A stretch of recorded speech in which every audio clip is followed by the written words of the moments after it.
À notre arrivée, le lieu du drame était inaccessible, le quartier étant bouclé par les forces de l'ordre. C'est au petit matin que les gendarmes ont découvert une scène macabre. Une mère de 38 ans et sa fille de 13 ans, tuées chez elle, à l'arme blanche. Elle vivait à 2 pas de l'école, dans un quartier de petites maisons.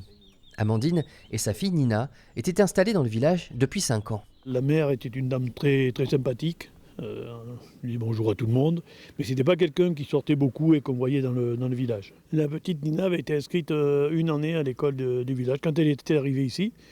Donc il y a 5 ou 6 ans, elle est rentrée en CM2 et logiquement l'année d'après, elle est partie au collège de Tenon où elle était encore puisqu'elle était en 3e cette année. Le double meurtre aurait été commis dans la nuit de dimanche à lundi. D'après le procureur, un homme de 41 ans a été arrêté sur place, un ex-compagnon de la mère, mais qui n'est pas le père de l'adolescente. Ce serait l'auteur de ce drame qui a prévenu les secours et qui a été évacué vers l'hôpital ce matin. L'homme interpellé présentait des blessures à l'arme blanche. Il n'a pas encore pu être interrogé. Une enquête a été ouverte pour meurtre par conjoint et meurtre sur mineur. Au collège de Tenon, où était scolarisée la jeune Nina, une cellule d'écoute psychologique a été mise en place pour les élèves aussi bien que pour les enseignants.